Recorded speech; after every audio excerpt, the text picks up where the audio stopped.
सुषमा अंधारे, रुपाली ठोंबरे पाटील या नाशिक दौऱ्यावर आहेत। नाशिक पोलीस आयुक्तांची त्या भेट घेणार आहेत। बोंधू अशोक खरात प्रकरणासंदर्भात चर्चा करणार असल्याची माहिती आहे। पोलीस आयुक्तांच्या भेटीनंतर पत्रकार परिषदही घेतली जाणार आहे। त्यामुळे सुषमा अंधारे त्याचबरोबर रुपाली ठोंबरे पाटील या नाशिक दौऱ्यावर आहेत। नाशिक पोलीस आयुक्तांची त्या भेट घेणार असल्याची माहितीही सध्या समोर येते।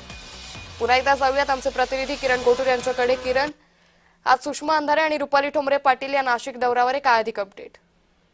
आताच काही वेळापूर्वी सुषमा अंधारे आणि रुपाली ठोंबरे पाटील हे दोघंही नाशिकच्या पोलीस आयुक्त कार्यालयामध्ये दाखल झालेले आहेत। जे काही अशोक खरातचं प्रकरण गेल्या काही दिवसांपासून नाशिकसह संपूर्ण राज्यभरात चर्चेत येतोय, त्या संदर्भात ही संपूर्णपणे भेट आहे अशा पद्धतीचं माहिती मिळते। आणि या सगळ्या भेटीनंतर सुषमा अंधारे पत्रकार परिषद सुद्धा एकूणच घेणार आहेत असंही माहिती मिळते। आणि त्या पत्रकार परिषदेमध्ये सुषमा अंधारे काय बोलतात किंवा काय आरोप करतात, खरं तर हे देखील बघणं महत्वाचं असणार आहे। अशोक खरातवरती अनेक गुन्हे आतापर्यंत दाखल झालेले आहेत। 8 गुन्हे अशोक खरातवरती दाखल झालेले आहेत। महिलांवरती अत्याचार असेल किंवा गैरवर्तन असेल, अशा वेगवेगळ्या पद्धतीचे गुन्हे आतापर्यंत अशोक खरातवरती हे दाखल झालेले आहेत। अनेक महिलांसोबत अशोक खरातने लैंगिक अत्याचार केलेला आहे, लैंगिक शोषण केलेलं आहे।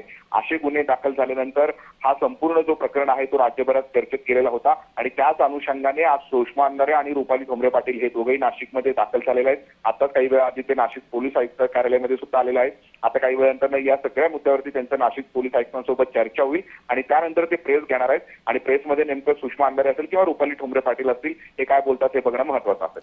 निश्चित। किरण, धन्यवाद आपण दिलेल्या सविस्तर माहितीसाठी।